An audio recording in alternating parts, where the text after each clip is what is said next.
कि होस्ट कितना है, उसके आधार पर पैरासाइट्स को जो है ना हम लोग कई टाइप में बांटे थे। बताए थे कि होस्ट की संख्या के आधार पर, मतलब जिसमें वो आपका लाइफ साइकिल को अपना पूरा करता है, हम कम से कम दो भाग में तो बांट ही सकते हैं किसी भी जो है ना पैरासाइट्स को। एक वैसा पैरासाइट जो मोनोजेनेटिक हो, ठीक है, मोनोजेनेटिक मतलब जो अपने लाइफ साइकिल को केवल एक ही होस्ट पर पूरा कर लेता है, एक ही होस्ट पे गुजार देता है, तो क्या कहलाएगा वो? मोनोजेनेटिक कहलाएगा। एकदम दिमाग में रखिएगा, मोनोजेनेटिक मतलब वैसा पैरासाइट या वैसा ऑर्गेनिज्म जो पैरासिटिक रूप में अपना लाइफ जो है वो कहाँ गुजार देता है? सिर्फ और सिर्फ एक ही होस्ट पर गुजार देता है। बात आया था, उसका बात देखिए, एस्केरिस रिक्वायर्ड है, ये केवल और केवल जो है ना एक ही ऑर्गेनिज्म पर अपना पूरा का पूरा जीवन जो है वो गुजार देता है। लाइफ साइकिल आपको हम बताए थे, लाइफ साइकिल जो है ना किसी का भी लाइफ साइकिल हो, हमारा हो, आपका हो, या किसी भी एनिमल्स का, ऑर्गेनिज्म का हो, तो शुरू होता है कितना से भाई? तो शुरू होता है उसके जन्म से, बर्थ से या हैचिंग से। तो उसके बर्थ से शुरू होता है और उसके नेचुरल डेथ तक के समय को हम लोग लाइफ टाइम कहते हैं, लाइफ स्पैन कहते हैं। लेकिन उसके जन्म से उसके जैसे बच्चों के जन्म तक के समय को हम क्या कहते हैं? लाइफ साइकिल कहते हैं। मतलब birth to reproduction, birth to reproduction is called क्या? Life cycle. जैसे कोई कोई जो है ना आम अभी बना, हाँ, और उसमें से क्या हुआ? बीज में से जो है ना आम का पौधा निकला। अब वो आम का पौधा जो है अपने जैसा नया आम बनाएगा तो क्या कहलाएगा? आम का फल बनाएगा तो क्या कहलाएगा? वो आपका उसका लाइफ साइकिल समाप्त हो गया। तो ये हम लोग लाइफ साइकिल का बात कर रहे थे, कोई दिक्कत नहीं होना चाहिए। यहाँ पर नेक्स्ट जो है ना डाइजेनेटिक है। डाइजेनेटिक किसको कहते हैं? तो वैसे पैरासाइट्स जिनका अपना जो लाइफ साइकिल है ना वो दो होस्ट पर गुजरता है, दो होस्ट पर अपने लाइफ साइकिल को पूरा करते हैं। इसका उदाहरण देखिए, मलेरिया पैरासाइट्स। हाँ, सोचो अगर मलेरिया पैरासाइट्स में मनुष्य ना हो, केवल और केवल जो है ना वो क्या हो? मच्छर हो, एनोफिल, फीमेल एनोफिल मच्छर हो, तो काम चलेगा क्या? नहीं चलेगा। ठीक है, तो मलेरिया पैरासाइट के लाइफ साइकिल को पूरा करने के लिए, मतलब मलेरिया के पैरासाइट्स को आगे बढ़ाने के लिए, उसके जनरेशन को आगे बढ़ाने के लिए, उसको बने रहने के लिए दोनों चीज चाहिए। मच्छर का भी होना जरूरी है और आपका भी रहना जरूरी है। इस तरह से लेशमानिया है, ट्रिपैनोसोमा है, फाइलेरिया वॉर्म है या टैप वॉर्म है, इन सब के लिए दो दो ऑर्गेनिज्म कम से कम चाहिए।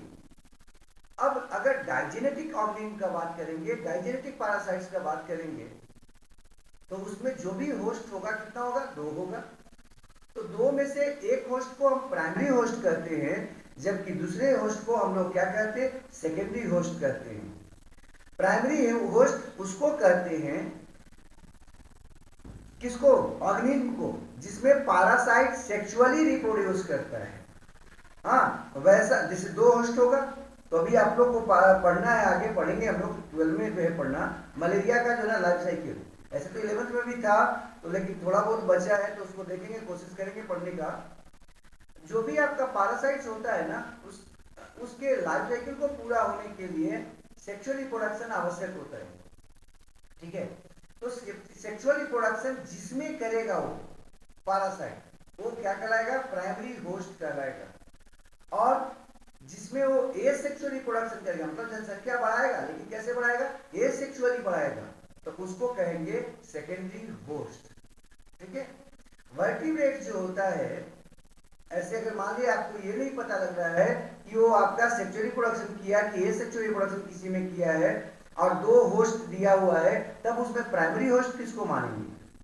तब आप क्या देखना, अगर आपको नहीं मालूम चला तो ज्यादा जो है ना 100% तो नहीं बोलेंगे, लेकिन ज्यादा संभावना है कि सही होगा क्या?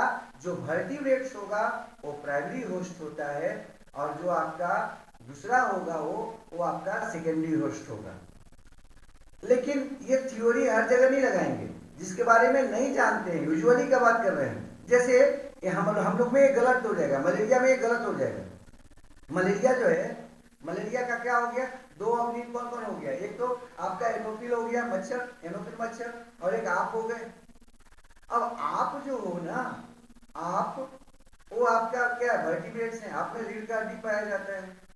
लेकिन वो जो आपका मच्छर है, फीमेल एनोफिल जो है, वो क्या है, नॉन वर्टिब्रेट है या इनवर्टिब्रेट्स है। तो ये वो उसमें जो है ना रीढ़ का हड्डी तो है नहीं, आप में तो है। तो समस्या क्या हो गया, आप जो है यहाँ पर प्राइमरी होस्ट हो जाते, लेकिन है नहीं।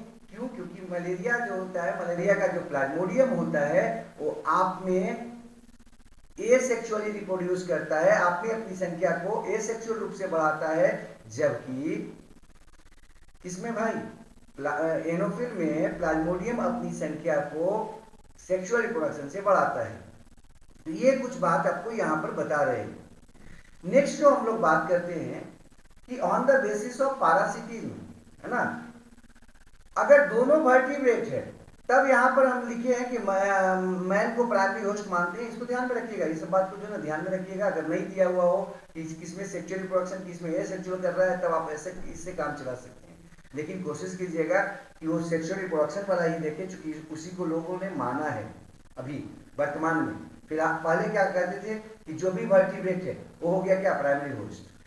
अगर दो वर्टिब्रेट है, जैसे आपका क्या हो गया, सुअर हो गया या गाय हो गया, जिससे पिता कृमि आप में आता है, तो दोनों का जो है ना बात अगर ले लिया जाए, मतलब जानवर हो गया और आप हो गए, तो दोनों के दोनों क्या है, रीढ़ की हड्डी वाले हैं, दोनों के दोनों वर्टिब्रेट है। तब किसको माना जाए, तब क्या किया गया वहां पर कि मनुष्य को प्राइमरी होस्ट माना जाता था, और दूसरे जो जानवर हैं या जो दूसरे जो वर्टिब्रेट्स है उनको सेकेंडरी होस्ट माना जाता था। लेकिन वर्तमान में इस बात को माना जा रहा है कि जो सेक्सुअली रिप्रोड्यूस करेगा जिसमें, वो प्राइमरी होस्ट होगा। इसको एकदम रखिएगा दिमाग में। जिसमें सेक्सुअल रिप्रोडक्शन प्राइमरी होस्ट, जिसमें सेकेंडरी रिप्रोडक्शन करेगा वो, सॉरी सेक्सुअल रिप्रोडक्शन करेगा तो हो गया क्या, प्राइमरी होस्ट। ये सेक्सुअल रिप्रोडक्शन करेगा वो क्या हो जाएगा, सेकेंडरी होस्ट। अब है on the basis of nature of parasitism. Parasitism के आधार पर क्या, पैरासिटिज्म का क्या नेचर है, इसके आधार पर पैरासाइट को बांटना। एक है फैकल्टेटिव पैरासाइट्स, वैसे पैरासाइट्स जो अपने जीवन को फ्री लिविंग के रूप में बिताता है, मतलब किसी दूसरे जीव के बगैर गुजार लेता है अपने जीवन को, उसको कहते हैं क्या, फैकल्टेटिव पैरासाइट्स। मतलब अगर मिल गया तब तो पैरासाइट के रूप में रहेंगे किसी ऑर्गेनिज्म के ऊपर, और अगर कोई ऑर्गेनिज्म नहीं है तो किस रूप में रहेंगे, तब फैकल्टेटिव, तब जो है ना आपका स्वतंत्र रूप में रह लेंगे, फ्री लिविंग रूप में रह लेंगे। तो वैसा पैरासाइट्स जो पैरासाइट्स के रूप में भी रह सके और फ्री लिविंग के रूप में भी रह सके, मतलब बिना किसी पर किसी के मदद के भी रह सके, उसको कहते हैं फैकल्टेटिव पैरासाइट्स। अब ये जो फैकल्टेटिव पैरासाइट्स होते हैं उसमें जो है ना समानता आपका अधिकांश जो इक्टोपैरासाइट्स है वो आपके कैसे हैं, वो आपके ये फैकल्टेटिव पैरासाइट्स है, दिमाग में रखिएगा। हाँ, जैसे लीच है, बग है, फीमेल मॉस्किटो है। फीमेल मॉस्किटो आपसे लेता तो है रक्त को, लेकिन अगर आप नहीं मिलेगा तो किससे काम चला लेता है, वो फ्लावर के जूस से काम चला लेते हैं। ठीक है, अगला है ऑब्लिगेट पैरासाइट्स। ऑब्लिगेट पैरासाइट्स का मतलब हो जाए जो है ना, ऑब्लिगेट में क्या बोले, वैसा पैरासाइट जो अपना जीवन बिना होस्ट का नहीं गुजार सकता है, अर्थात अगर उसको रहना होगा या जीवित रहना है तो हमेशा होस्ट चाहिए, होस्ट पे ही रहेगा या होस्ट में ही रहेगा। तो वैसा ऑर्गेनिज्म जो अपने जीवन को बिना होस्ट का नहीं गुजार सकता है, उसको उसकी सारी की सारी आवश्यकताओं के लिए होस्ट का पाया जाना आवश्यक है। क्या कहलाता है, ऑब्लिगेट पैरासाइट कहलाता है। जितने इंडो पैरासाइट्स हैं सामान्यतः वो कैसे होते हैं, वो ऑब्लिगेट पैरासाइट्स होते हैं। ठीक है, नेक्स्ट है आपका म्यूचुअली इंडो पैरासाइट्स, और क्या बोलते हैं इक्टो पैरासाइट, पीछे देखे थे, जो बॉडी के सतह पर पाया जाएगा जो बॉडी के सतह पर पाया जाएगा उसको बोलते हैं इक्टोपैरासाइट्स, और जो बॉडी के सतह के अंदर पाया जाएगा उसको बोलते हैं इंडोपैरासाइट्स। प्लाज्मोडियम बॉडी के अंदर पाया जाता है तो इंडोपैरासाइट्स। लेकिन वो जो आपका मच्छर है वो बॉडी के ऊपर पे है, बॉडी के बाहर है, तो क्या कहलाएगा? इक्टोपैरासाइट्स कहलाएगा। तो ये तो पैरासाइट्स का बात कर रहे थे हम। आप लोगों को वो क्या था आपका ये हो गया ना, फैकल्टेटिव किसको बोलेंगे और ऑब्लिगेट पैरासाइट किसको बोलेंगे? फैकल्टेटिव उसको बोलेंगे जो बगैर होस्ट का भी जीवित रह ले। हाँ, इन्वायरमेंट में बगैर आपका होस्ट का भी अगर जीवित रह ले तो उसको क्या बोलेंगे? फैकल्टेटिव बोलेंगे। लेकिन जो बगैर होस्ट का जिंदा न रह सके उसको क्या बोलते? उसको ऑब्लिगेट पैरासाइट्स बोलते हैं। हो जाना चाहिए। अब हम आगे बढ़ते म्यूचुअलिज्म का बात करते हैं। ये तो पहला था पैरासिटिज्म, दूसरा है म्यूचुअलिज्म। म्यूचुअलिज्म का मतलब म्यूच से आया है, जिसका मतलब होता है साथ साथ। ठीक है, अर्थात दोनों को फायदा हो, तो वैसा आपका एसोसिएशन जिसमें दोनों ऑर्गेनिज्म को फायदा हो, हम उसको क्या कहते हैं? म्यूचुअलिज्म कहते हैं। ठीक है, इसमें दोनों पार्टनर्स को फायदा है। इसका उदाहरण में आपको आ जाओ, ये सब जो है ना हमको इकोलॉजी में भी पढ़ना है और आपको पीछे भी जानना था। आप लोग में से कुछ लोग जानते भी होंगे, कुछ लोग नहीं जानते होंगे, इसलिए हम यहाँ पर फिर से उसको बता रहे हैं। पहला है टर्मिट एंड ट्राइकोनिम्फा का बात। टर्मिट और ट्राइकोनिम्फा में दोनों में जबरदस्त संबंध है, दोनों को एक दूसरे से फायदा है। ट्राइकोनिम्फा जो है प्रोटोजोन्स है, और पीछे हम लोग देख चुके हैं प्रोटोजोन्स का मतलब यूनिसेलुलर एनिमल्स। ठीक है, जो कि गट में पाया जाता है। ठीक है, किसके गट में भाई? टर्मिट के गट में पाया जाता है। और ट्राइकोनिम्फा के बारे में क्या बताया? ये प्रोटोजोन्स है, यूनिसेलुलर एनिमल है। और कहाँ पाया जाता है? टर्मिट के गट में पाया जाता है। आपके मन में आएगा कि ये टर्मिट का गट क्या है? टर्मिट का गट जो है ना वो क्या है? तो टर्मिट आपको व्हाइट जो है ना आंट को बोलते हैं। टर्मिट जो है ना वो आपका इसमें होता क्या है?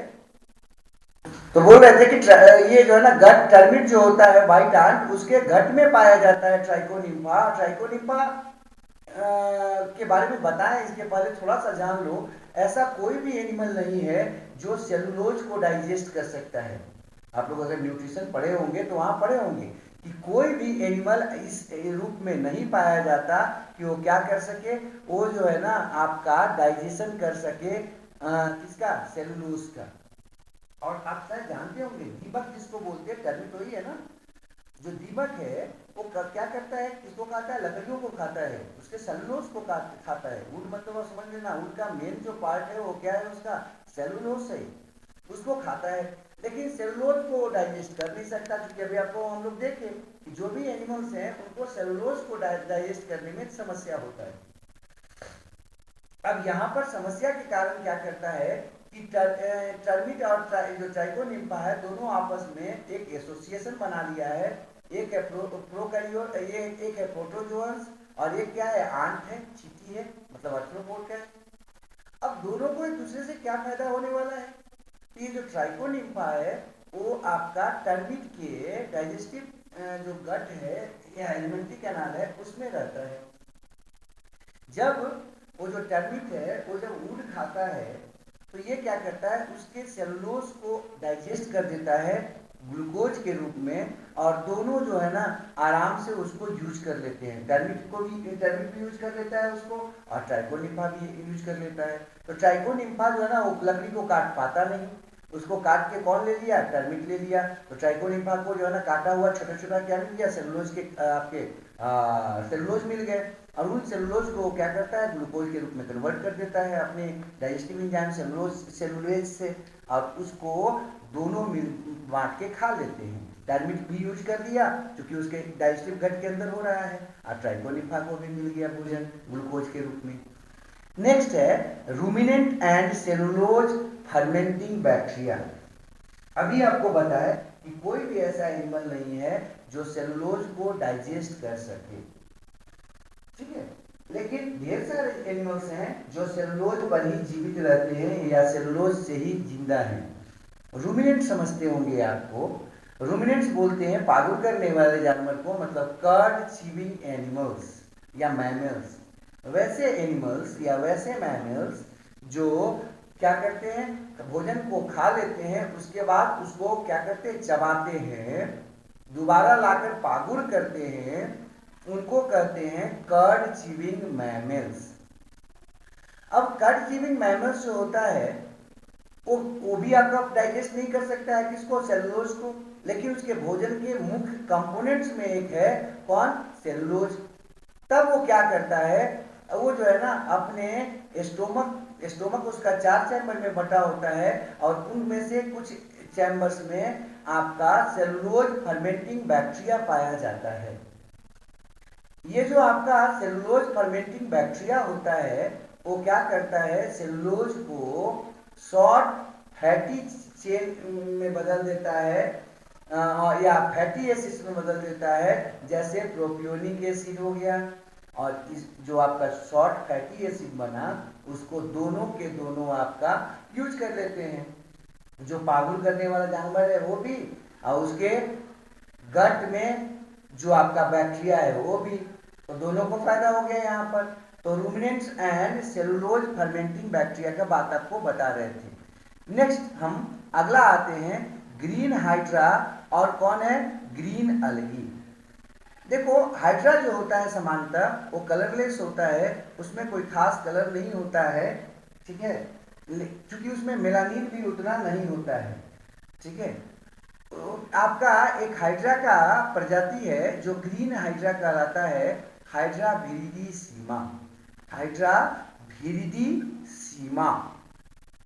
ये जो आपका ग्रीन हाइड्रा है वो आपका ग्रीन नजर आता है, क्यों भाई, क्योंकि उसका जो बॉडी वाल होता है उस पे एक ग्रीन अलगी पाया जाता है, और वो जो ग्रीन अलगी है जिसको हम लोग जू क्लोरेली भी कहते हैं, वो आपका क्या करता है, फोटोसिंथेसिस करता है। अब फोटोसिंथेसिस करने से फायदा क्या हुआ, हाइड्रा को आपका ऑक्सीजन मिल जाता है, जबकि जू क्लोरेली को क्या होता है, फोटोसिंथेसिस के लिए CO2 दे देता है कौन, हाइड्रा। हाइड्रा एनिमल है और वो क्या है भाई, वो आपका अलगी है। तो अलगी आप जानते होंगे, अलगी कैसा होता है, आउटोट्रॉपिक होता है, मतलब जो अपना भोजन खुद बनाता है। तो आउटोट्रॉपिक के लिए CO2 क्या हो गया, रॉ मटेरियल हो गया फोटोसिंथेसिस के लिए, ठीक है। और जो आपका हेटरोट्रॉपिक है उसके लिए O2 क्या हो गया, रॉ मटेरियल हो गया रिस्पायरेशन के लिए। तो इसके प्रोडक्ट को वो यूज कर लेता है, उसके प्रोडक्ट को ये यूज कर लेता है, ठीक है, और इसीलिए दोनों को एक दूसरे से फायदा है। तो ये हो गया ग्रीन हाइड्रा या ग्रीन अलगी का एसोसिएशन। ग्रीन हाइड्रा का नाम क्या हो गया, हाइड्रा विरिडीसीमा, और ग्रीन जो अलगी साथ में इसके रहता है उसका नाम है जू क्लोरेली, ठीक है। आगे बढ़ते हम आंट एंड अकेसिया। आंट जो है वो आपका अकेसिया पेड़ के पास काफी ज्यादा संख्या में पाया जाता है। कैसे समझते होंगे आप, बबूल सामान्य रूप से आप बोल सकते हो, उसका उस प्रजाति के पौधे, उस जाति के पौधे। तो आंट जो है ना वो बबूल के पेड़ों के पास काफी संख्या में पाया जाता है। अब ये करता क्या है, क्यों रहता है वहां पर, क्या संबंध है दोनों का। तो रियली में वो जो पेड़ होता है कैसिया का, वहां पर कुछ आपके कैटरपिलर्स पाए जाते हैं।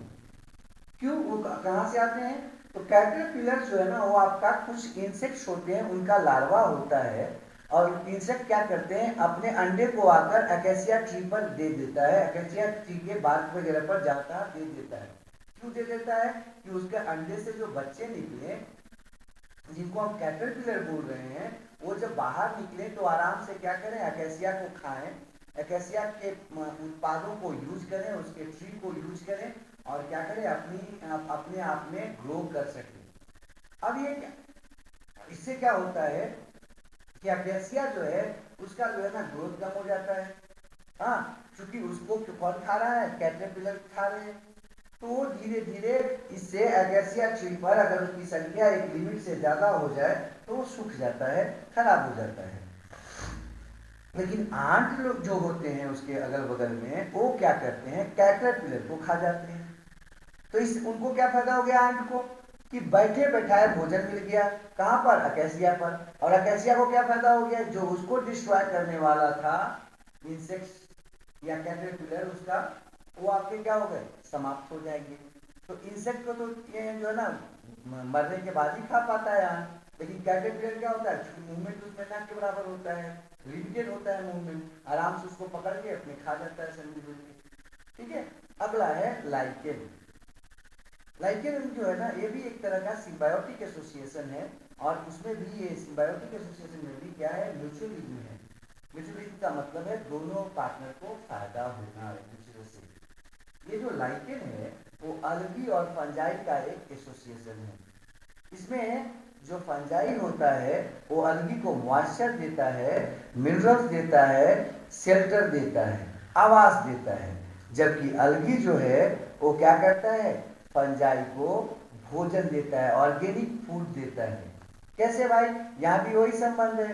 अलगी जो है ना वो आपका क्या है, हेट्रोट्रॉप्स है, तो हेट्रोट्रॉप्स है तो अपना भोजन तो बना नहीं सकेगा, लेकिन वो जो है ना उसका डेवलपमेंट एब्जॉर्प्शन कैपेसिटी ज्यादा होता है, होल्डिंग कैपेसिटी ज्यादा होता है।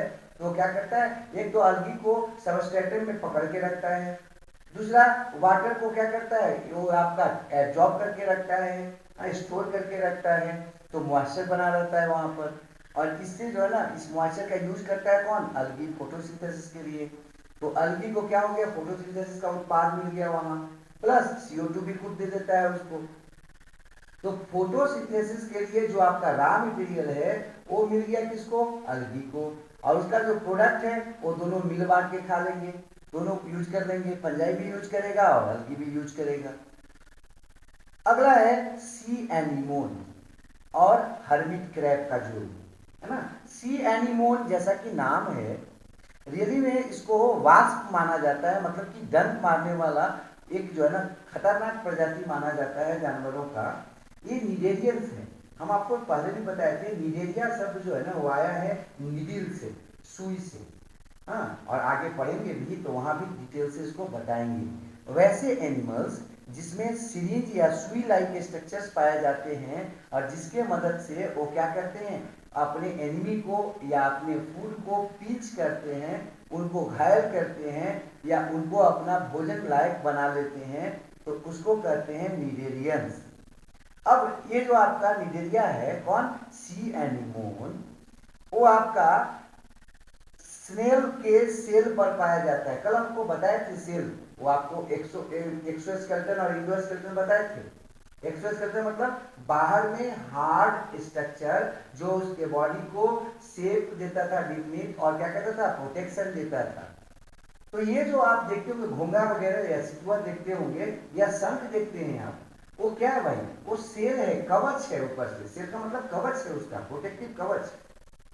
ये सेल नहीं, CEEL सेल नहीं, कोशिका नहीं बोल रहे हम, सेल का मतलब यहाँ पर कवच का बात कर रहे हैं। तो ये जो स्नेल सेल होता है उसको जो है ना उसके ऊपर में पाया जाता है कौन, ये सी एनीमोन चिपका हुआ होता है, और निडेरियंस है। तो नन निडेरियंस का मतलब है नन मोटाइल होता है, ये मूव नहीं कर सकता है। अब ये क्या करता है, स्नेल के सेल पर चिपका रहता है। और हर्मिट क्रैब एक आर्थ्रोपोड है, वो क्या करता है कि जैसे ही कोई खाली स्नेल देखा जिसमें आपका कौन नहीं है, स्नेल, स्नेल का अंदर का बॉडी खत्म हो गया, मतलब स्नेल मर चुका है, उसमें क्या करता है, हर्मिट क्रैब जाके घुस जाता है। हर्मिट क्रैब क्या है, आर्थ्रोपोड है, और इतना इतना जो है ना टेस्टी होता है कि जो आपके जो खाने वाले होते हैं, प्रीडेटर्स जो होते हैं, वो इसको देखते ही खा जाते हैं। कहाँ, पानी के अंदर। तो ये बेचारा को बचना मुश्किल है, तो ये क्या किया, स्नेल्स के जो है ना वो अंदर में घुस गया, जो आपका बॉडी था, खोल था, खोल के अंदर घुस गया। अब ये खोल के अंदर घुसा हुआ है, और ऊपर से उस पर कौन चिपका हुआ है, निडेरियन चिपका हुआ है, सी एनीमोन। अब ये जो है ना जैसे जैसे मूव करेगा हर्मिट क्रैब, चूंकि आर्थ्रोपोड है, तो वो क्या होगा, उस स्नेल का सेल भी मूव करेगा, और स्नेल का सेल भी जब मूव करेगा तो जो सी एनीमोन है, चूंकि वो मूव कर नहीं सकता है, उसको भोजन जल्दी बेचारा को मिलता नहीं है, अभी जैसे जैसे मूव करेगा सेल, स्नेल सेल, किसके कारण, हर्मिट क्रैब के कारण, वैसे वैसे वो भी मूव करेगा, क्योंकि ऊपर से चिपका हुआ है वो।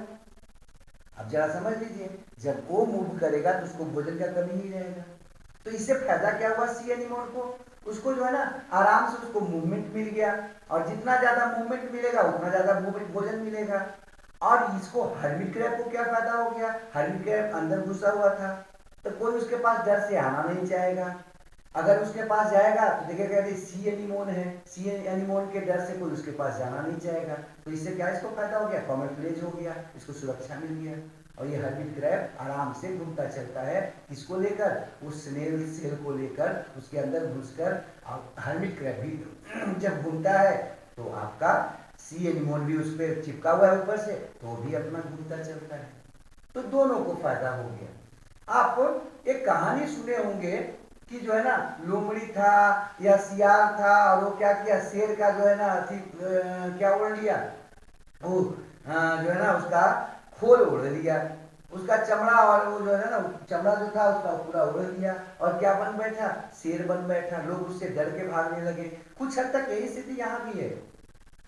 स्नेल का सेल जो है ना वो खोल है, अंदर का जो है ना वो डेट कर गया है, आपका जो मोलस्क था उसके अंदर वो मर चुका है। तो क्या होता है, केवल खोल बच जाता है। अब उस खोल के अंदर कौन घुस गया, हर्मिट क्रैब। ऊपर से उस पर कौन चिपका हुआ है, सी एनिमोन। सी एनिमोन जो है ना वो क्या करेगा, अपना भोजन चाहेगा ज्यादा मिले, और ये हर्मिट क्रैब को खाता नहीं है क्योंकि ये हर्मिट क्रैब बड़ा है उससे। तो जो हर्मिट क्रैब को खाने वाले जीव हैं वो उसके पास डर से आएंगे नहीं। क्यों, क्योंकि वो क्या देखेंगे कि ऊपर में वहां पर सी एनिमोन है, तो उनको लगा कि सी एनिमोन है केवल, आइए आराम से सी एनिमोन के बहाने ये घूमते चलता है। तो ये घूमेगा तो सी एनिमोन भी घूमेगा, दोनों को फायदा है एक दूसरे से, हर्मिट क्रैब को और सी एनिमोन। उसको मिल गया प्रोटेक्शन, किसको, हर्मिट क्रैब को। और सी एनिमोन को क्या मिल गया, ढेर सारा भोजन, घूमते चलेगा तो भोजन खूब मिलेगा। अगला है ऑक्सपेकर्स एंड कैटल्स। ऑक्सपेकर्स क्या होते हैं, उन छोटी पक्षियों को ऑक्सपेकर कहते हैं जो कैटल्स के, कैटल समझते हो ना आप लोग, गाय जो है, गाय भैंस जो है, तो कैटल्स जो होते हैं आपके, उसके पीठ पर देखिएगा आप छोटी छोटी चिड़िया बैठी रहती है। जब जो है ना वो आपके घूमते चलते हैं या फिर आपके बांधे हुए रहते हैं घर में बाहर में, तो देखिएगा उस पर चिड़िया जो है उसके बॉडी पर घूमते रहती है, बैठी रहती है। वो चिड़िया करती क्या है भाई, वो चिड़िया जो है ना वो आपका चुन चुन के खाती है। जो आपका वो कैटल होता है उस पर जो इक्टो पैरासाइट्स होते हैं, उसके बॉडी पे जो पैरासाइट्स पाए जाते हैं उसको चुन चुन के खा जाती है वो चिड़िया। अब इससे फायदा क्या हुआ, इससे ये फायदा हुआ कि कैटल जो है उसका इक्टो पैरासाइट समाप्त हो गया। उसको उसको उसका जो खून चूसने वाला था, उसको उसको जो क्या करने वाला था, उसके बॉडी फ्लूइड को जो लेने वाला था इक्टो पैरासाइट्स, उसको कौन खा जाएगा, वो चिड़िया खा जाएगी। और चिड़िया के खाने से फायदा इसको क्या हो गया कि आपका उनसे मुक्ति मिल गया, किससे, इक्टो पैरासाइट से। और चिड़िया को क्या फायदा हो गया, बैठे बैठाए भोजन मिल गया बढ़िया। ठीक है, यहाँ पर आप देखे होंगे दो चार चिड़िया को हमेशा, अगर आपके पास गाय भैंस होगा तो देखे होंगे आप, जिसमें आपका मैना है। मैना जो है ना कॉमनली जो है ना ये आपका चुन लेती है। तो अब तो मैना बड़ी कम हो गई है क्योंकि हम लोग क्या कर रहे हैं, जहरीले पदार्थों का उपयोग या जहर का उपयोग ज़्यादा करने लगे हैं, पॉइजन का उपयोग ज़्यादा करने लगे हैं खेती में, हाँ, या दवाओं के रूप में। तो दवाओं के रूप में जब ज़्यादा करते हैं तो क्या होता है, वो अंतर जो है ना उसको खाने वाली चिड़ियों में जाता है, उसके उत्पादों को खाने वाली चिड़ियों में जाता है, और जिससे उनकी संख्या तेजी से कम हो रही है क्योंकि उसके अंडे जो है ना वो जल्दी फूट जाते हैं। प्लस छोटी चिड़ियों के कम होने का एक कारण और है, ये जो हम लोग बड़े बड़े टावर जो लगा रहे हैं ना, मोबाइल टावर, उन मोबाइल टावर से क्या होता है कि जो रेडिएशन निकलता है उससे वो दिशा भुला जाती है। उनके रेडिएशन से उनको क्या होता है, वो डायरेक्शन जो होता है ना अपना वो भूल जाती है। तो अपने जो उसका उस बर्ड्स का जो हाउस है, जो नेस्ट जिसको हम लोग बोलते हैं, घोंसला बोलते हैं, वहां तक वो पहुंच नहीं पाती है। जब भोजन आने जाती है तो ढेर सारी जो है ना अपने रास्ता को भुला जाती है, और अंततः बेचारी अपने भी मर जाती है, उसके बाल बच्चे या अंडे भी खराब हो जाते हैं। तो खैर हम यहाँ पर बात कर रहे थे, ये विकास का जो है ना वो आपका दुष्प्रभाव है जिसमें छोटी पक्षियां जो हैं, चिड़ियां जो हैं वो समाप्त होती जा रही हैं। प्लस भोजन की कमी भी उनको होने लगी है। पहले क्या होता था, हर घर में जो है ना 2 4 5 एक गाय भैंस वगैरह रहता था, तो क्या होता था उनको जो है ना आराम से भोजन मिल जाता था। प्लस हम लोग जो खेती करते थे, खेतों में जो दाने गिर जाते थे वो दानों को सब खाती थी। अब क्या हो रहा है, इतने बढ़िया बढ़िया वैरायटी के हम लोग धान और जो है ना गेहूं वगैरह मतलब अपनी फसल को बना दिए हैं जो खेतों में कम झड़ता है, जिसके जो उत्पाद होते हैं खेतों में कम गिरता है। पोस्ट हार्वेस्टिंग लॉस जो है ना वो कम हो गया है। प्लस हार्वेस्टर हम लोग यूज करने लगे हैं, मशीनों का उपयोग बढ़ा दिए हैं, जो क्या करता है एक एक दाना को चुन लेता है खेत से या काट लेता है। तो आखिर उनको भोजन कहाँ से मिले? इसलिए लोग जो है ना देख रहे होंगे आप, गोरैया खत्म होता जा रहा है आपके यहाँ से, हाँ मैना खत्म होता जा रहा है। उसका मेन कारण उनका दो तीन है, और उन दो तीन को अगर ठीक से नहीं ध्यान दिया गया तो ये कुछ दिन में विलुप्त हो जाएंगी या थी ऐसा कहलाएंगी। हाँ, एक गोरैया है, एक मैना है। तो खैर ऑक्स पैकर और किसका बात कर रहे थे हम, कैटल का बात कर रहे थे। दोनों को क्या फायदा हुआ, ऑक्स पैकर को जो है ना वो पारासाइट भोजन के रूप में मिल गया, इक्टो पैरासाइट्स किसका, ऑक्स का या जानवरों का, कैटल्स का। जबकि वो आपका जो जानवर थे उनको क्या हो गया, उन पैरासाइट से रिलीव हो गया। नेक्स्ट हम बात करते हैं नाइट्रोजन फिक्सिंग बैक्टीरिया और लेगुमिनस प्लांट्स। ये तो बहुत बार आप पढ़े होंगे और पढ़ना भी था आपको। लेगुमिनस प्लांट्स आप समझते होंगे, जिनका हम दलहन के रूप में जिनको यूज करते हैं, जिनके सीड्स को या जिनके उत्पाद को हम दाल के रूप में लेते हैं। जो नाइट्रोजनस आपका ये बैक्टीरिया होती हैं, वो आपके क्या होता है, इन पौधों के जड़ों में पाई जाती हैं। और उसका एक कॉमन उदाहरण है राइजोबियम बैक्टीरिया। राइजोबियम बैक्टीरिया जो है ना एक उसका कॉमन उदाहरण है। वो क्या करती हैं, उनके जड़ों में गांठों में पाई जाती हैं। और इससे क्या फायदा होता है, इससे ये फायदा होता है कि प्लांट्स को वो आपका नाइट्रोजन दे देती हैं और प्लांट से उसको क्या मिलता है, शेल्टर मिल जाता है, प्लस कुछ भोजन भी मिल जाता है। तो आपके मन में आएगा कि नाइट्रोजन फिक्सिंग बैक्टीरिया ऐसा करती क्यों है। ये एनारोबिक बैक्टीरिया होती है, मतलब इन्वायरमेंट में समान रूप में नहीं रह सकती, लेकिन उस गांठ के अंदर क्या होता है, एनारोबिक कंडीशन डेवलप हो रहता है, जिससे आराम से वहाँ ग्रोथ कर पाती हैं। और वो एयर से क्या करती है, नाइट्रोजन को प्राप्त करती है, नाइट्रोजन गैस को प्राप्त करती है और उसको नाइट्रोजन कंपाउंड के रूप में फिक्स करती है, किसमें, वो आपका जो प्लांट था उसके जड़ में। अब इससे दो फायदा हो गया, दोनों वहां पर इतना ज्यादा नाइट्रोजन कंपाउंड हो जाता है कि प्लांट भी खूब यूज कर सकता है। वो उसको जो है ना न्यूट्रिएंट्स के रूप में नाइट्रोजन चाहिए, क्योंकि उसको बॉडी को बनाना है, हाँ ग्रोथ अपने अपने जो है ना उत्पाद को बढ़ाना है। अब जानते होंगे कि जो पल्स होती हैं वो प्रोटीन ज्यादा होती है, तो प्रोटीन के लिए क्या चाहिए, नाइट्रोजन कंपाउंड ज्यादा चाहिए। तो उसको ये नाइट्रोजन कंपाउंड सप्लाई कर दिया, किसको, पौधों को। और पौधों को इससे क्या मिला भाई, नाइट्रोजन कंपाउंड। इसको क्या मिला, शेल्टर। बैक्टीरिया को क्या मिला, शेल्टर, प्लस कुछ भोजन भी मिल गया। और ये खुद भी अपना नाइट्रोजन कंपाउंड उसका यूज कर लेती है, जो वहां पर वो जमा करती है कुछ कुछ। तो ये आपका हो गया क्या, म्यूचुअलिज्म था, मतलब दोनों को एक दूसरे से फायदा पहुंचने वाले क्या संबंध। इसलिए कहा जाता है कि खेती जब भी करो वहां पर क्या करो, रोटेशन ऑफ फसल करो, है ना, क्रॉप का रोटेशन करो। मतलब आप क्या करो, अगर जो है ना दलहनी पौधे लगाए हो तो उसमें फिर क्या करो, ग्रेन्स लगाओ, है ना। ग्रेन्स अगर लगा रहे हैं, जैसे मकई लगा रहे हैं या चावल लगा रहे हैं या गेहूं लगा रहे हैं, तो उसमें क्या करो, कुछ दलहनी पौधे लगाओ। और फिर उसके बाद हम आगे बढ़ जाते, कॉमेंसलिज्म का बात करते हैं, म्यूचुअलिज्म का बात। पहला पढ़े थे पैरासिटिज्म, हम लोग सिम्बायोसिस पढ़ रहे थे, है ना, जीवों के बीच का संबंध, दो जाति के जीवों के बीच का संबंध वाला ऐसा कुछ रिलेशनशिप पढ़ रहे थे। उसमें पहला पढ़े थे सिम्बायोसिस, दूसरा पढ़े थे पैरासिटिज्म, और तीसरा बात करते हैं कॉमेंसलिज्म। कॉमेंसलिज्म क्या है भाई, ये एक तरह का एसोसिएशन है जिसमें क्या होता है, एक पार्टनर को फायदा होता है जबकि दूसरे पार्टनर को न तो फायदा होता है न घाटा। मतलब एक पार्टनर को फायदा जबकि दूसरे को न फायदा न घाटा, मतलब जीरो वाला बैलेंस है। तो एक को फायदा हो रहा है, दूसरे को कुछ नहीं है, न फायदा न घाटा। तो इसको हम ऐसे भी कर सकते हैं, eating on the same table, एक ही टेबल पर खा रहे हैं, तो इससे आपको भी कोई घाटा नहीं भाई। आप अपना लो, हम अपना लेते हैं, हमको क्या फायदा हो गया, आपका टेबल मिल गया, हम खा ले रहे हैं आपके साथ। हाँ, आप अपना भोजन खाना जो खा रहे हैं, आप अपना भोजन खाओ, हम अपना भोजन खाएंगे, लेकिन आपका टेबल का उपयोग कर रही है। ये कहलाता है कॉमेंसलिज्म। कॉमेंसलिज्म जो अब लीड करते हैं उनको कहते हैं कॉमेंसल्स। कॉमेंसल्स।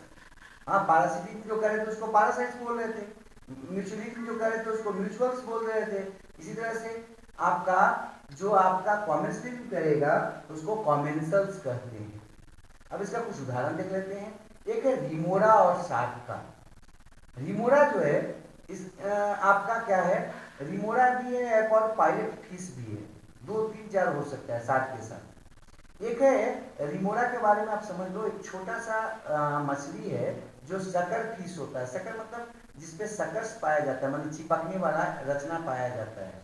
जैसे आप फ्रॉग में देखे होंगे, फ्रॉग का जो पैर होता है ना, उसमें क्या होता है, सकर्स पाए जाते हैं, वो चिपकने वाले, जिसके मदद से फ्रॉग क्या करता है, चिपक जाता है दीवार वगैरह से या चढ़ता है। या आप इसमें देख सकते हैं, किसमें, वाल लिजार्ड में, दीवार पर चढ़ने वाली जो आपकी छिपकलियां होती हैं, उनके पैर में क्या होते हैं, वैक्यूम जैसा स्ट्रक्चर होता है। उसी तरह से सकर फिश जो होता है उसमें वैक्यूम लाइक स्ट्रक्चर होता है, जो उसको क्या करता है, चिपकने में मदद करता है शार्क के साथ। शार्क क्या है आप जानते होंगे, कार्टिलेजिनस फिश है, बड़ा सा मछली है।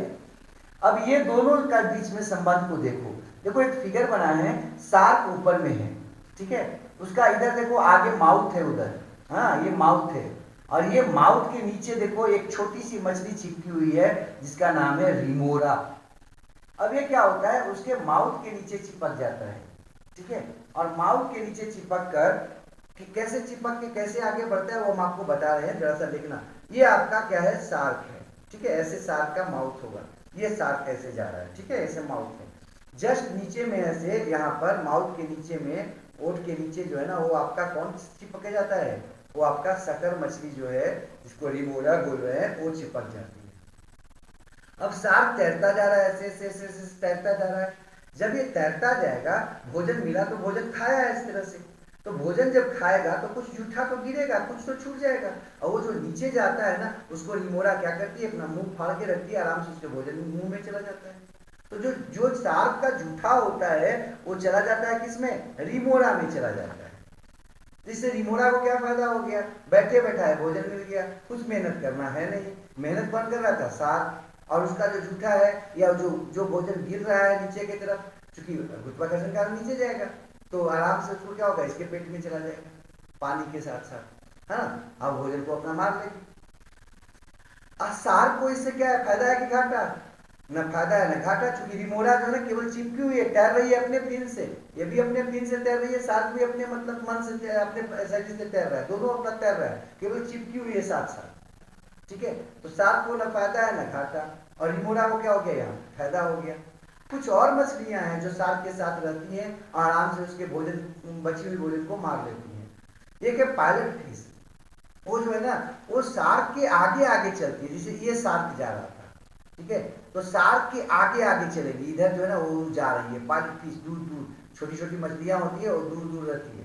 इन्हीं पायलट फिशों को देखकर ढेर सारे जो आपके तैराक हैं जो जाते हैं समुद्र में, वो सतर्क हो जाते हैं कि शार्क आ रही है पीछे से, ये शार्क से काफी आगे चलती है, और देखते रहती है कि शार्क पीछे से आ रही है कि नहीं आ रही है। अब इसको क्या फायदा होता है भैया, इसको ये फायदा होता है कि जैसे ही शार्क कहीं पर जो है ना भोजन इसको मिला, शार्क को कहीं पर जो है ना आपका फूड मिला, अब वो क्या किया, भोजन को खाया, जैसे बड़ी मछली हो सकती है कोई, या कोई जानवर हो सकता है, ऐसा इस सबको खाया शार्क। जब इसको खाया तो क्या होगा, सबके सब थोड़े ही खा जाएगा पूरा का पूरा, कुछ टुकड़ा जहां तहां बच गया। तो ये जो टुकड़ा जो है ना, जो आपका इधर उधर तैर रहा है पानी में या नीचे बैठ रहा है, उसको जो है ना वो कौन खा जाएंगी, वो जो पायलट फिश है जो आगे तैर रही थी, वो क्या करेंगी, प्रेम से खा जाएंगी, ठीक है। तो एक और उदाहरण इसमें हो सकता है, कौन, pilot fish and shark. Pilot मतलब आगे तैरने वाली, रिमोरा क्या है, नीचे चिपक जाती है ऐसे, ध्यान रखिएगा दोनों में अंतर क्या है, रिमोरा नीचे चिपक जाएगी, जबकि वो जो पायलट फिश है वो क्या होगा, आगे आगे चलेगा। एक और बात करते हैं आपको, एक और इसी के साथ उदाहरण हम जोड़ लेते हैं, एक लायन और जैकाल का है संबंध। जैकाल समझते होंगे आप, सियार, ठीक है, और लायन तो जानते ही है सर, शेर। दोनों के बीच में ऐसा ही संबंध है जैसा कि रिमोरा और शार्क, सॉरी पायलट और शार्क के बीच में बता रहे थे, पायलट फिश और शार्क के बीच में जो बता रहे थे। जयकाल जो है ना वो आपका 4-5-10 जो है ना जयकाल आगे आगे चलता है शेर के। लोग उसको देख के समझ लेते हैं, सियार को देख के समझ लेते हैं कि पीछे से जो है ना वो आने वाला है कौन, शेर। वो आगे आगे ऐसे चलते रहता है और देखते रहता है कि वो शेर पीछे से आ रहा है कि नहीं आ रहा है। अब शेर को कहीं पर भोजन देख नजर आया सियार को, तो ये सब क्या होता है, छिप के आराम से बैठ जाता है। शेर जो है ना आया वहां भोजन वाली जगह पर, देखा कि वो हिरन चल रही है बढ़िया, हाँ, या जंगली सुअर चल रहा है, या फिर जो है ना वो भैंसा है, जंगली भैंसा है, या हाथी है, कोई भी जानवर हो, है ना, वो आपका क्या कर रहा है, चारा अपना चल रहा है या ढेर सारा है इधर उधर। अब वो क्या करता है, उसमें शिकार करता है। शिकार करने के बाद अगर थोड़ा सा भी ध्यान हटा तो जयकाल से मार लेता है उसको, या समानता समानता उसे ये सब पंगा लेना नहीं चाहता तो छिपा हुआ रहता है तब तक जब तक ये खा नहीं ले। जब ये खा के छोड़ दिया, थोड़ा बहुत छिपा देता है अपने भोजन को कल के लिए या फिर छोड़ देता है, तो ये सब क्या करता है, अपना पूरा मिल के अपना भोजन पेट भर लिया। तो उसको क्या हो गया, बिना मेहनत का भोजन मिल गया जयकाल को। और शेर को क्या हुआ, चलो भाई ऐसे भी हम भोजन छोड़ रहे थे, चलो मार लो आप लोग। तो ये आपको हम बता रहे थे किसके बारे में, सियार और किसके बारे में, शेर के बारे में। जयकाल और किसके बारे में, लायन के बारे में। तो यहां पर आपको हम रिमोरा और शार्क के बीच में, पायलट फिश और शार्क के बीच में आपको बताएं। नेक्स्ट है एंटमीबा कोलाई। एंटमीबा कोलाई केवल लिखा हुआ रहे तो ये आंख बंद करके समझ लेना कि ये आपका किसके लिए है, एंटमीबा कोलाई एक तरह का अमीबा जैसा जीव है ना, अमीबा नहीं है, अमीबा जैसा जीव है, मतलब प्रोटोजोअन्स है।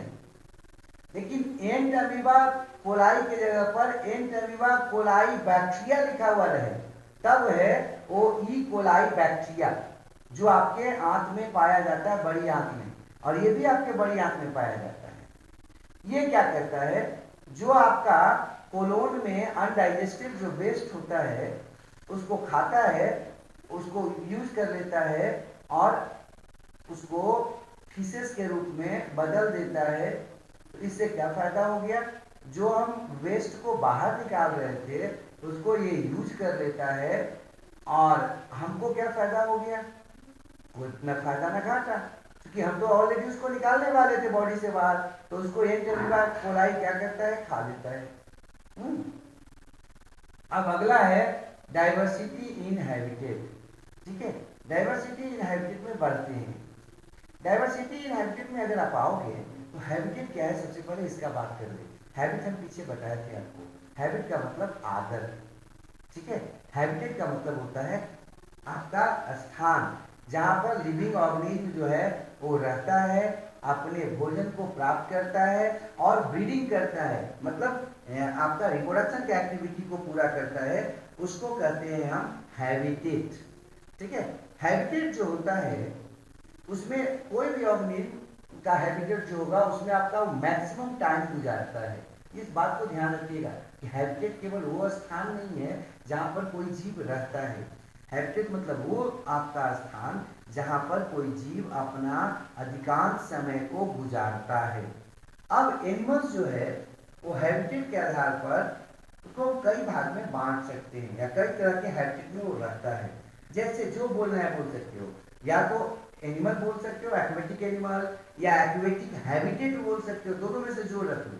हाँ, तो अभी हम हैबिटेट का ही बात कर लेते हैं, मान लेते हैं एक्वेटिक मतलब वैसा हैबिटेट या वैसा एनिमल जो आपका क्या हो, पानी में हो, तो उसको क्या बोलेंगे, एक्वेटिक एनिमल्स। ठीक है, अब एक्वेटिक एनिमल्स जो है जो पानी में रहने वाले हैं वो दो तरह के हो सकते हैं, एक फ्रेश वाटर में और एक मैरीन वाटर में। फ्रेश वाटर किसको कहते हैं, बार बार आप सुनते होंगे फ्रेश वाटर।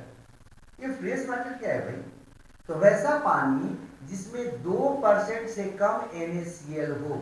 ये आप बात को दिमाग में रखिएगा, ये बात को आप दिमाग में रखिएगा कि वैसा पानी जिसमें NaCl की मात्रा कितना हो, 2% से कम हो, तो उसको बोलते हैं फ्रेश वाटर। जबकि इसका उदाहरण की अगर बात करें तो रिवर वाटर हो जाएगा, पॉन्ड वाटर हो जाएगा, लेक वाटर हो जाएगा। तो कोई भी वैसा पानी जिसमें सोडियम सोडियम क्या क्लोराइड की संख्या मात्रा मतलब नमक की मात्रा जो है वो 2% से कम हो, उसको कहेंगे फ्रेश वाटर। अब इसमें पाए जाने वाले जानवरों का बात करते हैं या ऑर्गेनिज्म का बात करते हैं।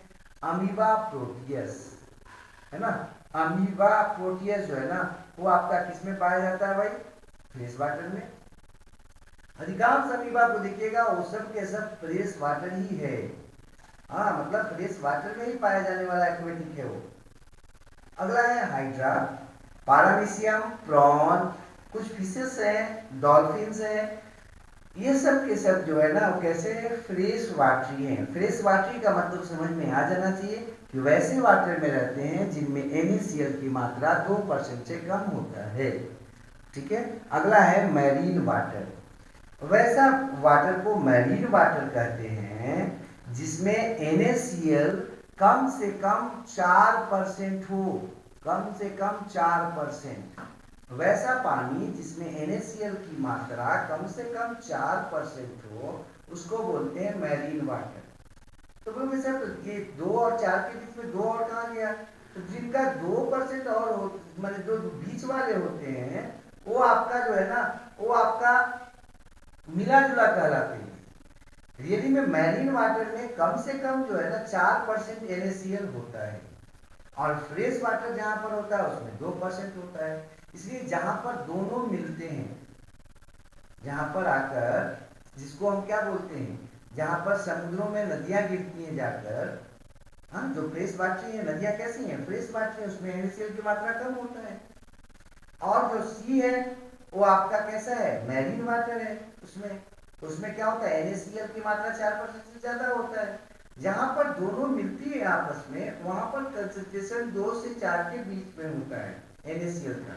और इसलिए वहां उस जगहों पर या उन जगहों पर कई विभिन्न प्रकार के जीवों की संख्या अधिक होती है। जैसे कई प्रकार के प्लांट्स आपको पाए जाएंगे, मछलियां भी काफी होती हैं। क्यों? क्योंकि वहां पर कंसंट्रेशन जो है ना वो आपका न ज्यादा है न कम है। ठीक है। अगला आते हैं टेरेस्ट्रियल। टेरेस्ट्रियल किसको बोलते हैं? तो वैसे एनिमल्स को या वैसे ऑर्गेनिज्म को टेरेस्ट्रियल कहते हैं जो अर्थ सरफेस पर रहता है, जैसे हम लोग हैं और जो हमारे साथ जानवर रहने वाले हैं वो सब हैं। वो सब के सब कहाँ रहते हैं?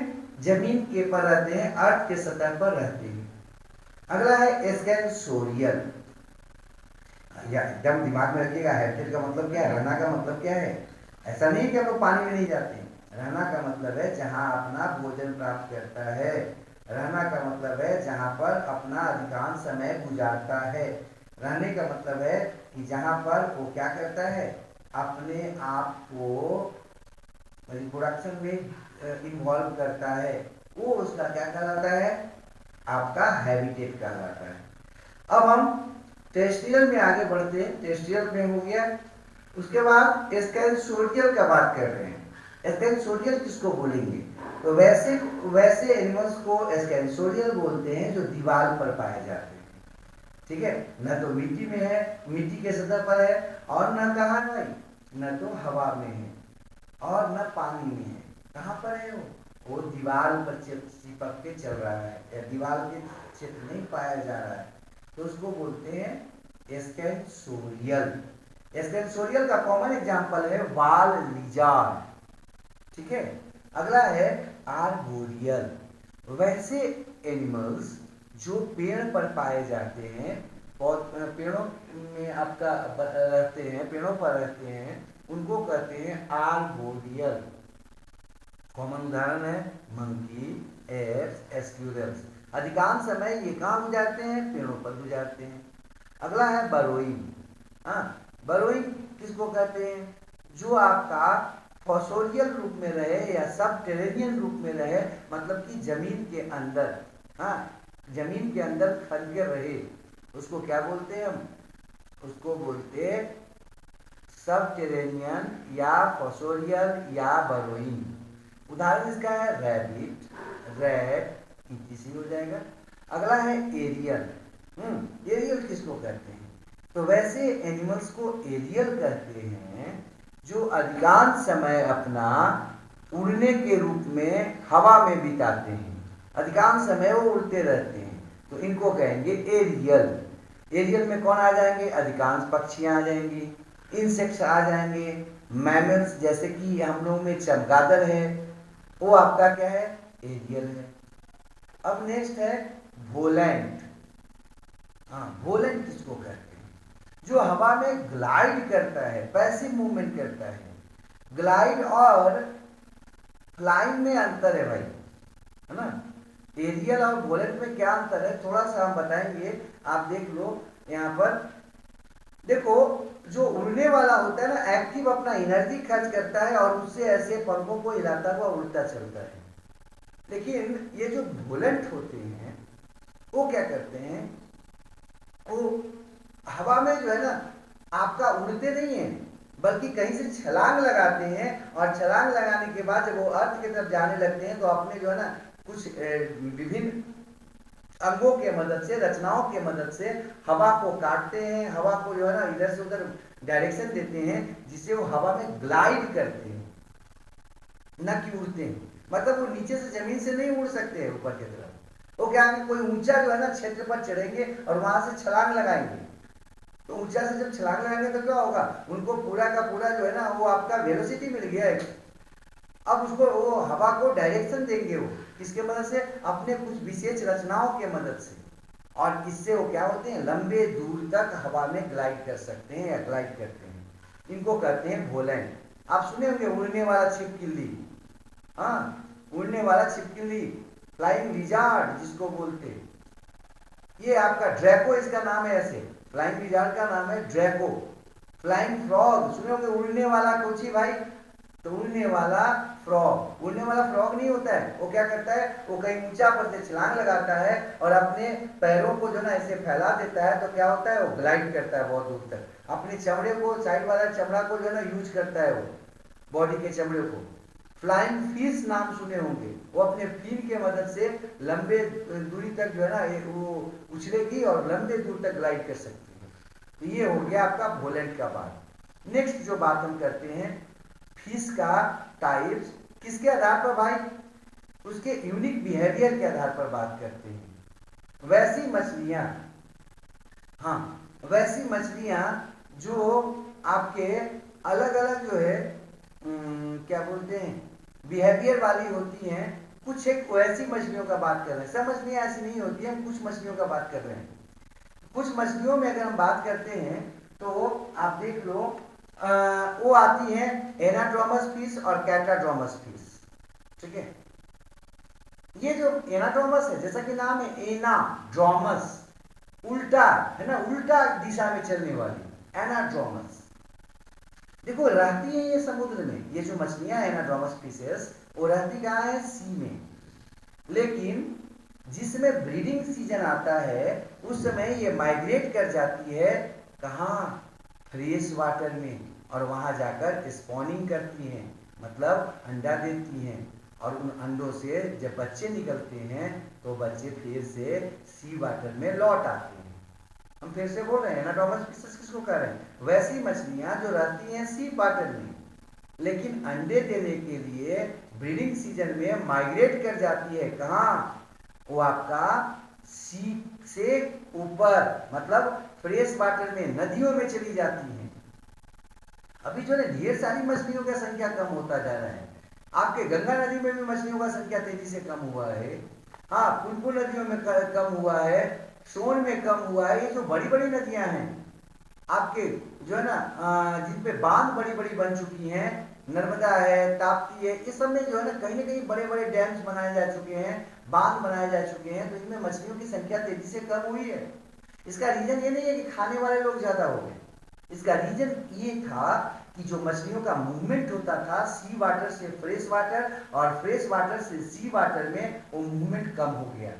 जब मूवमेंट कम हो गया या लिमिटेड हो गया तो मछलियों का संख्या जो बढ़ता था तेजी से, वो बढ़ना कम हो गया, और इसी कारण से मछलियों की संख्या अब कम होती जा रही है नदियों में। प्लस दूसरा कारण और भी है कि ढेर सारी नदियां जो थी ना, वो आपका सालों भर चलने वाली नदियां थी, सालों भर उसमें पानी रहता था, वो आज जो है ना इसमें बदल गई हैं, वो केवल और केवल बरसाती नदियों में बदल गई हैं। तो इससे भी क्या हो गया, उनका आवास कम हो गया मछलियों का। जब आवास कम हो जाएगा तो क्या हो जाएगा, मछलियों की संख्या कम हो जाएगी। पहले गांव में क्या होता था, वो हम लोग तालाब ढेर सारे, प्रत्येक गांव में कुछ तालाब होते थे, कुछ पईन होता था, आहर होता था, कुछ नहरें होती थी।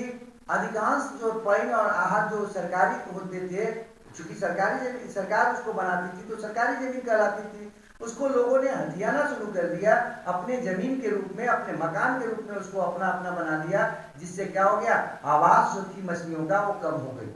जब मछलियों का आवास कम हो जाएगा तो मछलियां ऑलरेडी कम हो जाएंगी। तो ये जो एनाटोमस स्पीसीज बोल रहे हैं या कैटाटोमस स्पीसीज बोल रहे हैं, उसको पढ़ाने के पहले हम जो है ना जिस तरह से वातावरण को चेंज कर रहे हैं, आने वाला समय में फिर हम चेंज करने लायक नहीं बचेंगे, मतलब खुद नहीं बचेंगे। और उसका एक छोटा सा नमूना जो है ना हम लोग देख रहे हैं अभी 2020 के बारे में, जो है ना हम लोग सुने थे कि 2020 में जीना थोड़ा सा जो है ना वो आपका जीना केवल है, 2020 में केवल जीना है। हम भी नहीं समझ पाते थे कि लोग ऐसे क्यों बोल रहे हैं कि जीना है केवल, मतलब क्या मर जाएंगे क्या। लेकिन अब समझ में आ रहा है कि कितने दूर का बात हो रहा था। हाँ, अभी जो है ना कोरोना समाप्त नहीं हुआ तो कई प्रकार के तूफान आ रहे थे, कई देशों में देखे होंगे आप। उसके बाद कोरोना तूफान आ गया और कोरोना भी समाप्त नहीं हुआ, अब देखो जल प्रलय चल रहा है। हाँ, अधिकांश जो है ना राज्य में डूबने का बात आ गया है, कर्नाटक डूब रहा है, केरल डूब रहा है, इवन जो है ना आपके बिहार डूब रहा है, झारखंड में भी जो है ना थोड़ा ऊंचा जगह पर है तो ये भी डूब रहा है। लेकिन अधिकांश को देख लो, पश्चिम बंगाल का स्थिति दयनीय होता जा रहा है, उधर आसाम जो है ना वो 10 लाख 20 लाख लोग जो है ना बेचारे डूब रहे हैं, मर रहे हैं। ये रीजन क्यों है, क्या है इसका, हम लोग प्रकृति के साथ कहीं ना कहीं छेड़छाड़ कर रहे हैं। हम ये नहीं बोल रहे थे कि आपको डैम नहीं बनाना चाहिए, लेकिन हम लोग को जो है ना डैम ऐसा बनाना चाहिए जो पर्यावरण के अनुकूल हो, मतलब ज्यादा ऊंचाई वाले डैम नहीं हो, बल्कि क्या हो, कम से कम ऊंचाई वाले डैम्स हो, ताकि क्या हो, अगर पानी जो है ना रोकने का बात हो तो कुछ पानी रुके, लेकिन बाकी जो है ना आराम से मूवमेंट हो सके ऑक्सीजन का और वाटर का। इससे क्या होता है, नदियां भी खाली रहती, हाँ, उनका हाइट कम रहता डैम का, मतलब वो जो है ना 2 आदमी का, मतलब 10 फीट, 10 फीट बहुत है, 10 से 20 फीट का ऊंचाई का होता, और पानी ऊपर से इतना बहते रहता या नीचे से भी बहने का जगह होता। जिससे क्या फायदा होता है, ज्यादा पानी आता तो निकल जाता और बाकी पानी वहां पर रुक सकता था जिसका यूज किया जा सके। तो खैर हम लोग जो है ना वो कहीं ना कहीं मिसयूज करना शुरू कर दिए हैं अपने तकनीकों का, और वो तकनीक जो है ना अंततः हमको ये बेचारा बना दे रहे हैं। कभी मुंह ढकना पड़ रहा है, कभी हाथ धोना पड़ रहा है, कभी देह धोना पड़ रहा है, आगे चल के देह ढककर जलाना पड़ जा रहा है या गाड़ देना पड़ रहा है। तो खैर हम लोग यहाँ रहते फिश के बारे में, एनाटोमस या कैटाटोमस फिश। वैसे फिश जो रहते हैं सी में और रिप्रोडक्टिव समय में मूव कर जाते हैं कहाँ पर, नदियों में या फ्रेश वाटर में, उसको क्या बोलते हैं, एनाटोमस फिश। साल्मन और हिल्सा इसका कॉमन एग्जांपल है। अगला है कैटाटोमस फिश, जो रहते हैं फ्रेश वाटर में, लेकिन अंडा देने के लिए इनको क्या चाहिए, सी वाटर चाहिए। मतलब अंडों से जो बच्चे निकलेंगे, स्पॉनिंग जो इनको करना है वो कहाँ होगा, वो होगा फ्रेश वाटर में, नहीं बल्कि सी वाटर में। तो अब ऐसी मछलियों का बताओ संख्या खत्म होगा कि नहीं होगा, जो आपको गंगा में नीचे नहीं उतर पा रही है। पश्चिम बंगाल में बांध बना हुआ है तो नीचे वो नहीं जा पा रही है हावड़ा से नीचे। और जब नीचे नहीं जाएंगी अंडा देने के लिए तो क्या होगा, उनका अंडा में वो अंडा तो दे रही है, लेकिन उनके बच्चे क्या हो रहा है, कम कम डेवलप हो पा रहे हैं, उनकी उनकी संख्या घटती जा रही है तेजी से। इसका कॉमन उदाहरण है ईल, ठीक है, एंड विल्डा। अगला है डाइवर्सिटी इन न्यूट्रिशन, न्यूट्रिशन में चेंज है। आप अगर आपको याद हो फिजियोलॉजिकल प्रोसेस के बारे में थोड़ा सा आपको बताए थे, वैसे प्रोसेस जो बॉडी के अंदर होते हैं उनको फिजियोलॉजिकल प्रोसेस कहते हैं। जैसे न्यूट्रिशन था, रिस्पायरेशन था, हाँ, और भी ढेर सारे थे तरीके जो हम लोग करते हैं, एक्सक्रीशन का तरीका था। ये सब में भी डाइवर्सिटी होता है, जिसमें हम न्यूट्रिशन का बात कर रहे हैं। न्यूट्रिशन का जो डाइवर्सिटी है काफी इंपॉर्टेंट होता है, इसलिए कि आप देखते होंगे ऑर्गेनिज्म जो है ना वो कई प्रकार का होता है, हेट्रोट्रॉप्स, आउटोट्रॉप्स, सेप्रोट्रॉप्स, इस तरह से करके कई भाग में हम ऑर्गेनिज्म को बांट सकते हैं। जिसमें हम हेट्रोट्रॉप्स का बात इसलिए कर रहे हैं क्योंकि हम यहाँ पर एनिमल्स का बात कर रहे थे। हेट्रोट्रॉप्स होते हैं एनिमल्स, ये हम लोग जानते हैं, और हेट्रोट्रॉप्स जो होते हैं वो भी आपका कम से कम दो तरह का तो न्यूट्रिशन कर ही सकते हैं। पहला है सैप्रोजोइक, मतलब अपना जो भोजन है, वैसे एनिमल्स जो अपना भोजन दूसरे ऑर्गेनिज्म से प्राप्त करेंगे, मतलब डिफ्यूजिबल फॉर्म में, और वो भी क्या, एक्टिवली या पैसिवली। फिर से बोल रहे हैं, वैसे ऑर्गेनिज्म जो अपना भोजन दूसरे एनिमल से या दूसरे ऑर्गेनिज्म से प्राप्त करते हैं, एक्टिवली या पैसिवली, डिफ्यूजिबल फॉर्म में, समांतर, ठीक है, और इनको कहते हैं सैप्रोजोइक। नेक्स्ट इसका उदाहरण है टेपेनोसोमा, लेशमानिया, टेपवॉल। अगला है होलोजोइक न्यूट्रिशन, वैसा न्यूट्रिशन जिसमें ऑर्गेनिज्म क्या करता है, अपने भोजन को बॉडी के अंदर लेकर उसका डाइजेशन करता है और उसको अपने न्यूट्रिएंट्स के रूप में यूज करता है, उपयोग करता है, आवश्यकता अनुसार अपने एनर्जी के लिए या ग्रोथ के लिए उपयोग करता है। होलोजोइक न्यूट्रिशन को हम लोग एनिमल टाइप न्यूट्रिशन भी कहते हैं। क्यों? क्योंकि अधिकांश जो एनिमल्स होता है, मोस्ट ऑफ द एनिमल्स जो होता है, उसमें इसी प्रकार का न्यूट्रिशन पाया जाता है, इसीलिए इसको हम लोग एनिमल टाइप ऑफ न्यूट्रिशन भी कहते हैं। जबकि आउटोट्रॉपिक न्यूट्रिशन को हम लोग क्या कहते हैं, प्लांट टाइप न्यूट्रिशन कहते हैं, क्योंकि मोस्ट ऑफ द जो प्लांट्स होते हैं वो आउटोट्रॉपिक होते हैं। अब यहाँ पर बात करते हैं, एनिमल जो होता है वो अपने भोजन को लेता है और अपने अंदर बॉडी के अंदर लेकर डाइजेस्ट करके उसको क्या करता है, यूज करता है, डिफ्यूजिबल फॉर्म में बदल के। तो यहाँ पर डाइजेशन कहाँ हो रहा है, बॉडी के अंदर हो रहा है। जबकि सैप्रोजोइक न्यूट्रिशन में क्या बोल रहे थे, इसमें डिफ्यूजिबल फॉर्म में ऑलरेडी बाहर से लेगा, डाइजेशन जो है समानता बाहर ही कर देगा या काफी कम अंदर लेके करेगा। नेक्स्ट बात करते, अधिकांश एनिमल जो है ना इसी प्रकार के करते हैं, और इसमें है amoeba, entamoeba, plasmodium, earthworm, cockroach, cattles, जो भी है वो सब इसी में आ जाएंगे।